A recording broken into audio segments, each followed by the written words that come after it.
Hi everybody and big welcome to cEDH. I gotta be very careful how much I move my arms because this microphone is literally on my belly, so gotta be careful. We're playing some Marvel and some old school cEDH characters. And today we're joined by Doot. So I'm feeling fantastic today. I'm playing Mr. Fantastic, which is a stretchy guy that can draw cards whenever you cast something like an Brainstorm or an Arcane Signet from your hand before your combat phase. But then he can double triggers for, let's say, an Great Oak Guardian. Which means that if I have enough mana dorks and my commander and a Great Oak Guardian, I can go infinite power and toughness and attack and win. There's also some kiki-jiki lines as well as a birthing pod concept. Me, I'm back with Jorn, or Jorn's 10th Avenue Freezeout. Bonus points if you know what that reference is. I am usually playing this deck once a year around wintertime or during the winter doldrums or around Christmas time. And we're trying to lock down the board with some stacks effects, but we also have a nice reanimator package for Thassa's Oracle, Consecrated Sphinx, etc. This is Arcom Dagson.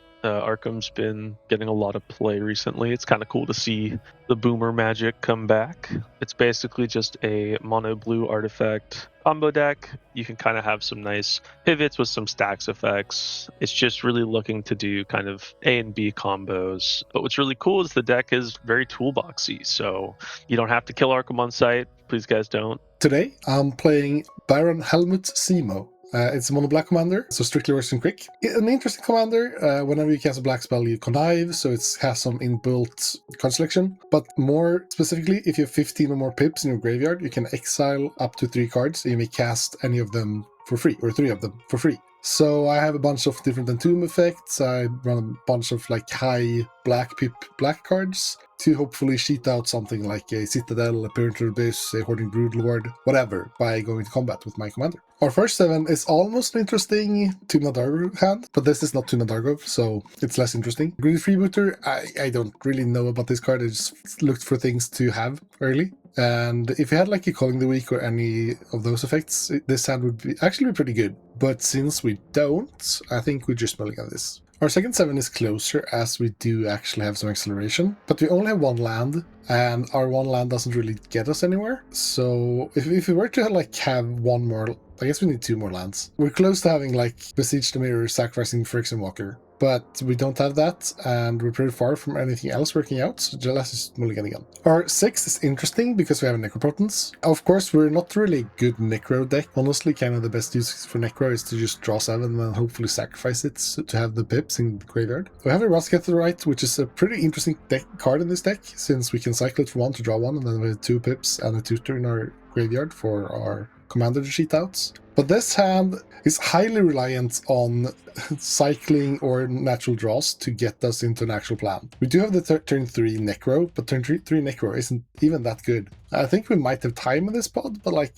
it's still not where you want to be. Our 5 is, I think there's some hopium here. It's a turn 2 the One Ring if we draw a land. We do have a pretty high land count, so that should be possible. Just for that reason, I think we'll always keep this. Probably keeping Oppo as the last card, just because Oppo is that good in this pod. So yeah, I think this is the best hand so far. But there's some cope here, so yeah. All right, first summon is no good because we don't have any mana sources that would make this attractive. This one, interesting stuff, but too slow. Worldly Tutor and Neoform, 2 pieces of tutoring, but I don't know, there's really not much to work with, so I say we pitch it. All right, this one is more serviceable because we have Carpet Flowers and we have 2 players that are playing blue. However, we don't really have much to draw with except Triskaidekaphile is quite good. It could be good. I say that we keep it. So this hand actually has some legs. We have an Archivist of Ogma on turn 1, and we're playing against Arcom Dagson that searches. Well, he wins when he starts searching, so that might be too late, but he do search now and then. Then Pontus is playing mono black, which means he contains tutors. And Jorn also has black, so he also has some tutors. But we also have a Mockingbird, so it could be a Archivist of Ogma turn 1, Archivist of Ogma turn 2. However, we don't have that much mana. We have 1 land and 1 Chromox, so we really need the Archivist of Ogma to actually carry this. So in the end, even though the hand is kinda decent with Archivist of Ogma, I am not feeling safe with having like Arcom Dagson drawing me into some more land. So we're gonna mulligan. We really need a second land. But Ragavan turn 1, attack. Then we get the treasure. So we can cast a pilgrim. And then what? We get kinda stuck here. On the other hand, we really need like a second land. Odds of drawing a second land here isn't that great. We're last. Yeah, we have Birthing Pod, but it's gonna be a little bit tricky to get Birthing Pod into play fast enough. So in the end, I think I want more mana and a safer hand. This feels great. So we have 2 lands, we have a Chromox, Llanowar Elves, and a Birthing Pod. We can live with this. I am going to pitch.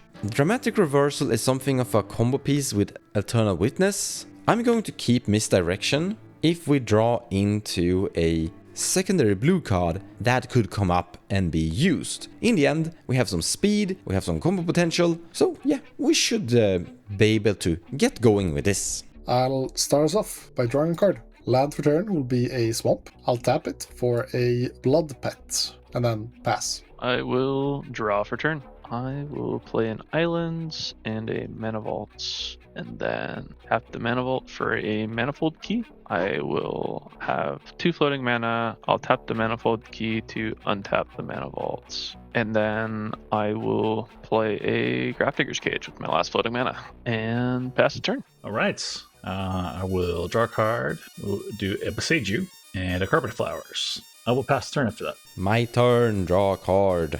I'm gonna play a Scalding Tarn and sacrifice it. We're gonna find a tropical island, so I can cast a Llanowar Elf. And then I pass the turn. Go to my turn. That's not a land, but it works. A land for turn will be a Lotus Petal. I will crack it and use my land to cast a Grim Monolith. I'll tap my Grim Monolith and sacrifice Blood Pet for the One Ring. The One Ring will resolve, and I will immediately tap it to maybe find a land. Actual land for turn will be a Polluted Delta, and then a pass turn. Upkeep, draw. I'll play a tapped Hall of the Bandit Lord. I will tap Mana Vaults, tap the key, untap Mana Vaults, play Corridor Monitor. On ETB, I will untap my Mana Vaults, and then I will pass my turn. Go to my turn. I will tap and draw. Beginning of I will, let's see, we've got 1 blue I think we can get from, I'll target Mon's Swamp into play Jorn. And if that's good, I will just pass. Draw a card. I'm gonna put a Volcanic Island into play. You're welcome. And then I'm actually going to cast my Mr. Fantastic. After this, he comes into play, he is in play. I'm gonna cast Chromox. And I'm going to imprint a Misdirection. Why not? I want to go to my combat phase, and I'm going to trigger my commander and draw a card. So I was kind of scared of pitching Misdirection to Chromox, but we drew Force of Will. I was considering potentially using the Ponder here now to draw a card, but I also kind of want to keep Ponder for my next turn to get Mr. Fantastic trigger again. But now I really need to keep it because I have a Force of Will. We have a Boseiju so we can kill the Grafdigger's Cage. And we do have a Birthing Pod. So the stars are all aligning. We have ways to potentially win the game next turn with the Birthing Pod.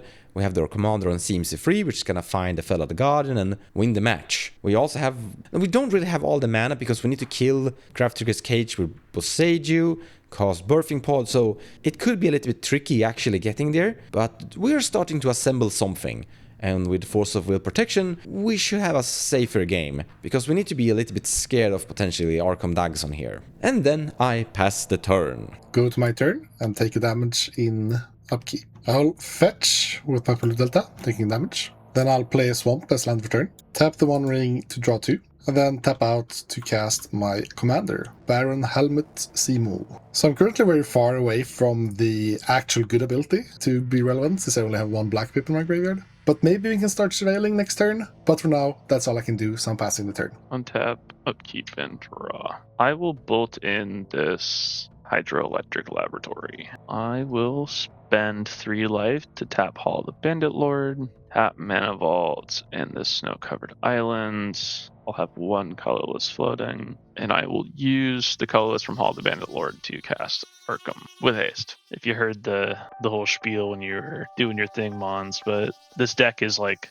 you need like 3 activations to win typically. like right now, I'm not gonna get that because I do have Graph Diggers, so like I can't do anything. So I have actually played against a lot of Arcom Dagson. Now I should say that I played against Arcom Dagson when Paradox Engine was legal, but I did also see a Portal to Phyrexia in the build, and I do know that he can toolbox out very tricky things. So I don't want this to happen. I'm going to Force of Will pitching a Ponder. I can't yap to let me get something else, like a One Ring or something. The problem with Arcom Dagson, it never stops.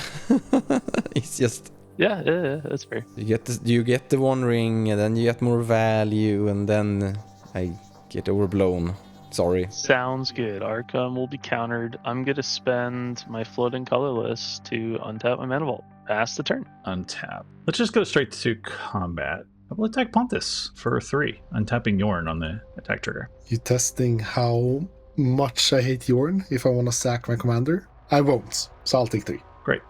Second main, I will put target mons again, putting 2 blue, we'll just say, in the pool. Tap the swamp, and nobody gets to have fun. I'm going to pay 4 life, cast a TD. TD resolves, so Jorn goes back to his Winterland, as I say it. All right, death becomes winter. We will pass the turn. Why did I counterspell Arcom Dagson? Draw a card, play Toe, and pass? Go to my turn and take 2 from the One Ring. Then I'll activate the One Ring to draw 3. Draw my 3 cards. Land for turn will be a basic swamp. I'll tap 2 for a Fellwar Stone, and then I'll pass turn. I will tap mana vaults, tap the key, untap vaults. I'll have 2 colorless floating. I will again pay 3 life for a Hall of the Bandit Lord colorless. Tap mana vault again. Tap my snow-covered islands. And play Arcom with haste. And if that's good, I'll pass my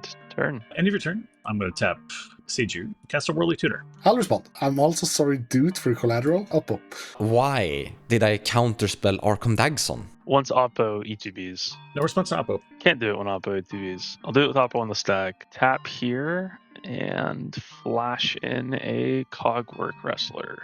He did have tricks. I am a man of many tricks. And then, unfortunately, I will just have to tap Arcom targeting Cogwork Wrestler. Is there any response to this? My op is already on stack, sadly. I will just get the One Ring. Guess, draw a card. And then, yeah, I pass on Oppo. Okay, Pontus, I guess you'll text me what you want. So Whirly Tutor resolves under my Oppo, and I'll actually steal your Consecrated Sphinx. Okay, so your Consecrated Sphinx is in your hand. That's very unfortunate for me, because there's not many creatures I want.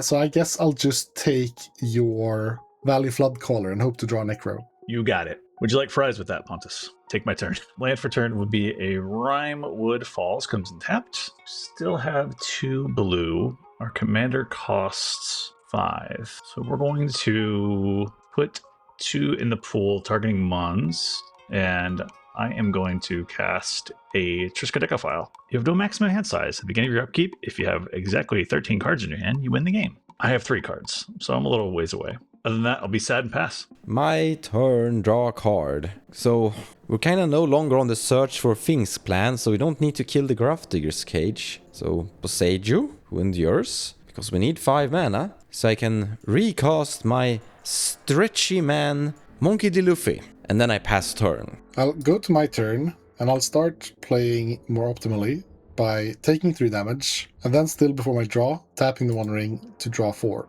Then I'll just go to draw step though. Land for turn would be another basic swamp. I'll then tap 1 mana to cast a Mana Vault. Then I'll tap 1 to cast a Imp Seal. Imp Seal resolves, then I'll put this card on top of my library, and then I pass turn. Exciting. In my upkeep, I will take 1 to the One Ring. Go to draw step, take 1 to Mana Vault, and go to main phase. Tap the One Ring, trying to draw 2 cards. 1, 2. Tap Hydroelectric Laboratory to tap Manifold Key to target the One Ring to untap it. We'll tap it to draw 3 cards. Would you believe me if I said I did not get a land yet? I will play a Chrome Mox. I will pitch a Misdirection to the Chrome Mox. 1, 2, and might as well. I'll play a Crashing Drawbridge. that has haste. Pass my turn with a hasty crashing drawbridge. Go to my turn. We will untap. I will put 2 more in the pool. I will actually tap out and just recast my commander. Yawn. And yep, I'll pass. My turn. Draw a card. Huh. He is fun. I'm going to cast the Cabbage Merchant. Sadly, we don't get a trigger from my fantastic guy here, but still, I might get some mana. And after that, Pontus, I'm going to attack you for 2. No blocks, take 2. And then I pass the turn. In your end step, I will flash in a Valley Flood color, and then go to my turn, where you could think that I found a Necro, but I forgot that I could. In upkeep, I will take 4, and then tap the 1 ring to draw 5. 2, 3, 4, 5. And then I'll go to my draw step and draw 1 more. Land for turn will be another basic swamp.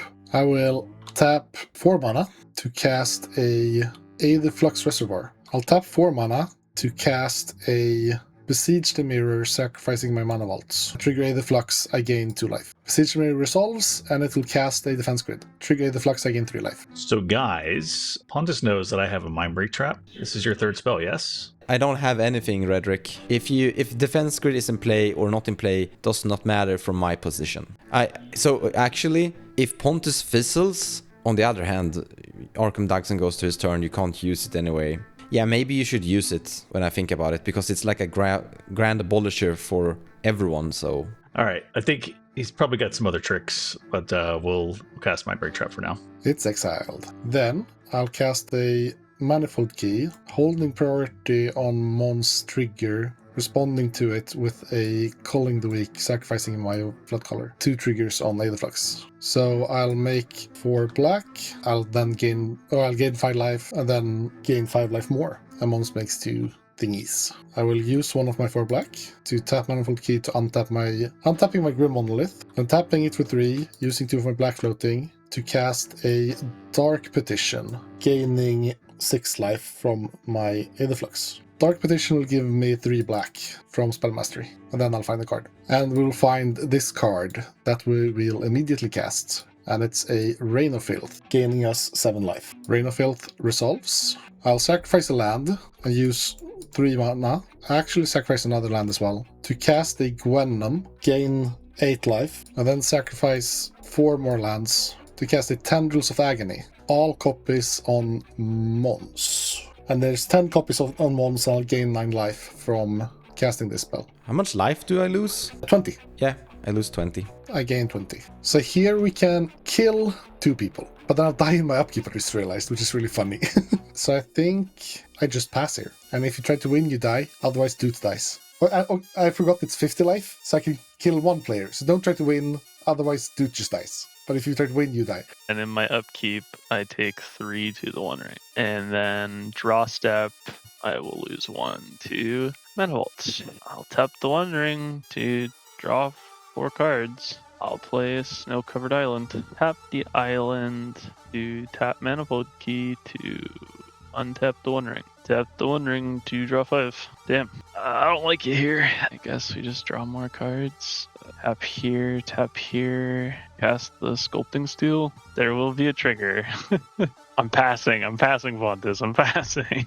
So here's the thing. I set this up so I could kill you and then win with Gwenum on my turn. Yeah. But if you get protection, I can't kill you and win on my turn. I have no lands. Oh, you do have no lands, yeah. I don't think I ever can let you gain protection again, because I don't win from this board state unless there's the Grafter Use is gone. So I was fine with you doing stuff, but this specific thing, I don't think I can be fine with, sadly. I'm gonna just hope that Mons or Rhetoric doesn't just win from their 2 and 3 cards and kill you in response to the CTB. You can draw. You can still draw in response to my killing you, but...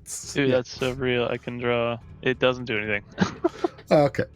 Okay. Well, I will die and pass. Okay. I will go to my turn. Draw. Wah. Yes. I will make 2 blue. I will tap and besiege you. I'll cast a Tangle Wire. Combat, and I will just attack you, Mons, with a 3/3. I will block with my 2/4. Nothing. Okay. Untap trigger. This untaps. And... Yep. I'll just ship the turn. So how much do I need to tap down? 4 things. I will just tap Cabbage Merchant and 3 tokens. Draw a card for turn. Yay! gonna play a City of Brass. We're so gonna lose to Pontus anyway. I kinda wanna reveal my hand and strangle that Oppo agent to death. But I'm passing the turn here. Go to my turn. In my upkeep, I'll have to tap things. I can never have my Gwenom get tapped, so I will tap the Aetherflux, the Oppo, the Manifold Key, and the Felvar Stone. And I take 5 damage from one ring. And then I draw for turn. And then I'll go to combat and attack Mons for 4. So you don't need to connect with that thing. However, my commander doesn't actually do anything, and there's a chance I could survive you. Maybe I shouldn't have tapped my...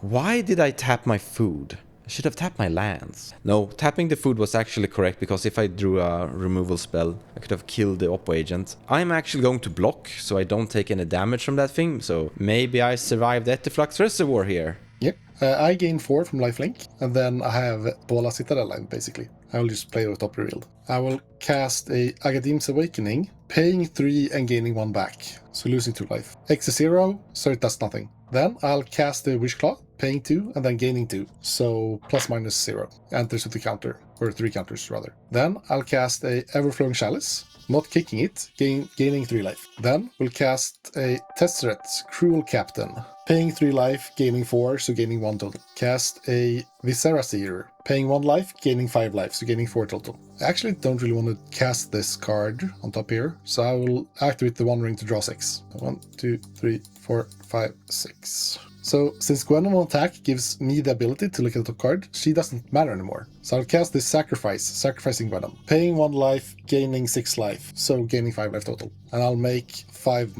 black mana. Then I'll play a Marsh Flats as land for turn. Cast a Shield Sphere. For no life, so just gaining 7 life. A Shield Sphere is just a 0/6 artifact creature that does nothing. But it's free, enables sacrifice shenanigans, and gives much of life now. Then I'll cast a Unmarked Grave, paying 2, gaining 8, so gaining 6 total. I guess I don't know how much it matters, but Flusterstorm on your Unmarked Grave. It's countered. Then I'll cast a Phyrexian Walker from top, gaining 9 life. Pay a life to crack my Marsh Flats, finding a basic swamp, but then having a land on top again anyways. So I will sacrifice my Shield Sphere to Reservoir to scry 1, and put the top card on bottom. I'll pay a life to cast the Voltaic Key, gaining 10 life, so gaining 9 total. I'll cast the Vamp Tutor, paying 3, but gaining 11, so going up math 8. Vamp Tutor resolves and puts a Sensei's Divining Top on top of my library. So Sensei's Divining Top, Aetherflux, and Citadel, or in this case Gwenom, is a classic combo. My storm count is 11, so each time I cast Sensei's Divining Top for 1 life, I gain 12, then 13, then 14 life, and I can just swap it with the top card, drawing a card, putting it back on top, and keep doing that with my 49 cards left in library to gain more and more life, and then just use Aetherflux to laser down all of my opponents and kill them. So pew pew pew, I win. Good game. Well, audience and guys, how do you feel about playing a casual commander game to end the year? Isn't that what we just did? Did you see this game? I'm down, honestly. How about taking it up a notch, Rhetoric? How about everyone in the top 4 links in the description below of the videos with the most thumbs up? We'll play that. Send your links in the description below of the video. Give thumbs ups to the decks you like, and force Pontus to play something fun with birds. No, Mons. The links disappear when people link. They can make it work somehow. Be creative. No, you can actually make links kind of work. Just DM Pontus directly. No. Let us know in the description below of the video what you want Pontus to play, me to play, Rhetoric to play, and what 4 commanders you want, and we'll figure it out. You don't need to send links. If you can send links, do it. Otherwise, we'll search and find something. Yeah. Sure. What a game. That was turns out 3 decks can't answer 1 opposition agent. Kind of rough. And the only way I can answer Grafdigger's Cage is storm off with Aetherflux and kill them, and then pass. Yeah. I'm sitting with shared summons and a birthing pod in my hand. Oh. We hope you also had fun. Thanks guys for watching, and Happy New Year and all that stuff. See you around!